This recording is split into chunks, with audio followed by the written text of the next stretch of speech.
Hello everyone. Welcome to Vashishtha maths. आज की इस वीडियो में मैं आईआईटी जैम का लीनियर अलजेब्रा का एक क्वेश्चन डिस्कस करने जा रहा हूं। तो चलिए स्टार्ट करते हैं। Question is let M and N be any 4x4 matrices with integer entries satisfying mn equal to this matrix, then the maximum value of determinant of m plus determinant of n is। इस question में हमारे पास mn matrix दे रखी है इस matrix के equal, और यहाँ पे 2 हमारा बाहर है। अगर मैं 2 से अंदर मल्टीप्लाई करूंगा तो यहां से हमें मिलेगा 2 0 0 2 0 2 2 0 0 0 2 0 0 0 0 2। अब अगर आप एम एन मैट्रिक्स को देखोगे तो यहाँ पे ये जो डायगोनल है, इस डायगोनल को कहा जाता है मेन डायगोनल, और इस मेन डायगोनल से नीचे वाले सारे एलिमेंट्स यहाँ पे जीरो हैं। ऐसी स्क्वायर मैट्रिक्स जिसमें मेन डायगोनल के नीचे वाले सारे एलिमेंट्स जीरो होते हैं, उस मैट्रिक्स को हम कहते हैं अपर ट्रायंगुलर मैट्रिक्स, क्योंकि यहाँ पे ऊपर ट्रायंगल बनता है और इसके नीचे वाले सारे एलिमेंट्स जीरो होते हैं।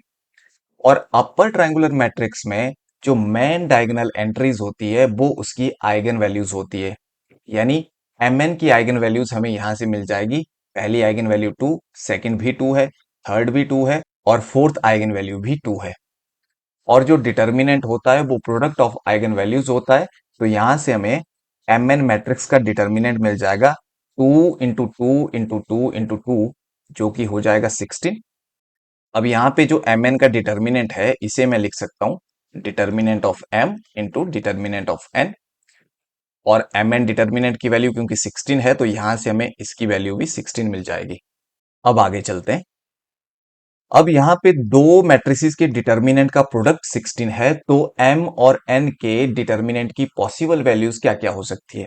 पहला केस ये बन सकता है कि m डिटर्मिनेंट की वैल्यू 1 हो और n डिटर्मिनेंट की वैल्यू 16 हो, तो इस केस में इनके प्रोडक्ट की वैल्यू 16 आ जाएगी।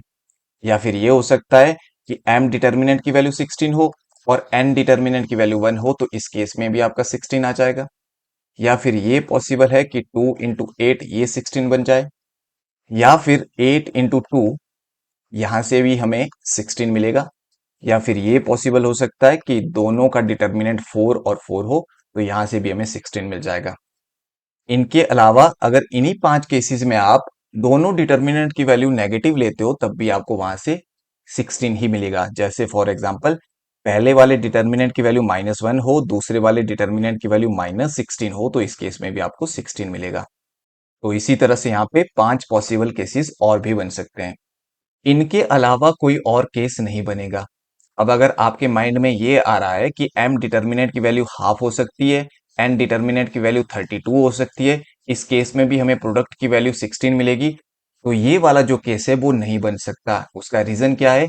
क्योंकि क्वेश्चन में लिखा है कि m और n जो मैट्रिसेस है उनकी एंट्रीज इंटीजर एंट्रीज है। अगर किसी मैट्रिक्स की एंट्रीज इंटीजर एंट्रीज होती है तो उसका डिटर्मिनेंट भी एक इंटीजर होता है, और यहाँ पे हाफ इंटीजर नहीं है, इसी वजह से ये वाला केस नहीं बन सकता है। तो हमारे पास यही केसेस पॉसिबल हो सकते हैं। अब क्योंकि हमें determinant of m plus determinant of n की मैक्सिमम वैल्यू फाइंड करनी है, तो वो मैक्सिमम वैल्यू हमें इन दोनों केसेस से मिलेगी। इन दोनों ही केसेस में अगर हम m determinant plus n determinant करेंगे तो यहां से हमें वैल्यू मिल जाएगी 17, और ये हमारी मैक्सिमम वैल्यू होगी determinant of m plus determinant of n की। बाकी केसेस में आपको 17 से कम ही वैल्यू मिलेगी। तो इस क्वेश्चन का हमारा आंसर रहेगा 17। आज की इस वीडियो के लिए इतना ही, बाकी मिलते हैं नेक्स्ट वीडियो के साथ। Thank you so much for watching.